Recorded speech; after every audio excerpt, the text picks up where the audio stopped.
একটি ছোট ডিম থেকে কিভাবে তৈরি হয় গোটা একটি ব্যাঙ, প্রকৃতির এক অনন্য রহস্য উন্মোচন করতে চলেছি আমরা। চলুন দেখি ব্যাঙের জীবনচক্র, এক চমকপ্রদ রূপান্তরের গল্প যা আমাদের জীবন বদলের শিক্ষাও দেয়। ব্যাঙ তার জীবন শুরু করে জলাশয়ে থাকা ছোট ছোট জেলির মতো ডিম দিয়ে। এই ডিমগুলোকে একত্রে ফ্রগ স্পন বলা হয়। একটি মা ব্যাঙ একসাথে শত শত এমনকি হাজার হাজার ডিমও পারতে পারে, কিন্তু সব ডিম টিকে না, কিছু সংখ্যক ডিম টিকে থাকতে পারে। এই ডিমগুলো সাধারণত কোনো জলজ উদ্ভিদের সাথে লেগে থাকে। কিছুদিন পর ডিম ফেটে বের হয় ছোট ছোট টেডপোল।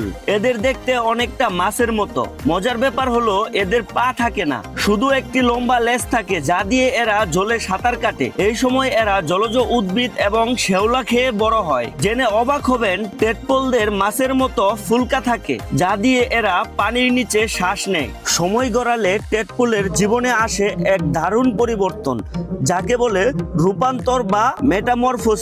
প্রথমে এদের পেছনের পা গজাতে শুরু করে, এরপর সামনের পা। এই সময় তাদের ফুলকোগুলো ধীরে ধীরে বিলুপ্ত হতে থাকে এবং ফুসফুস তৈরি হতে শুরু করে, যা ব্যাঙকে ডাঙায় শ্বাস নিতে সাহায্য করবে। লেজও ধীরে ধীরে ছোট হতে থাকে এবং শরীরের পুষ্টি হিসেবে ব্যবহৃত হয়। অবশেষে টেডপোল সম্পূর্ণভাবে রূপান্তরিত হয় একটি প্রাপ্তবয়স্ক ব্যাঙে। এখন সে শুধু জলেই নয়, ডাঙাতেও বাস করতে পারে। তার শক্তিশালী পাগুলো লাফানোর জন্য উপযোগী এবং জিহ্বা পোকামাকড় ধরার জন্য প্রস্তুত। প্রাপ্তবয়স্ক ব্যাঙেরা পোকামাকড় খেয়ে থাকে এবং আবার নতুন ডিম পারে তাদের জীবনচক্র শুরু করে। এভাবেই প্রকৃতির এই অবিরাম যাত্রা চলতে থাকে। এই ছিল ব্যাঙের জীবনচক্র, ডিম থেকে টেডপোল, টেডপোল থেকে ব্যাঙ। প্রকৃতির এই আশ্চর্য রূপান্তর আমাদের শেখায় যে বদলই জীবনের ধর্ম, আর প্রতিটি পরিবর্তনের মাধ্যমে নতুন এক জীবনের সূচনা হয়। ভিডিওটি ভালো লাগলে লাইক, কমেন্ট, শেয়ার করতে ভুলবেন না। এমন আরো নিত্য নতুন ভিডিও পেতে ইতিহাস ভুবন চ্যানেলটি সাবস্ক্রাইব করুন।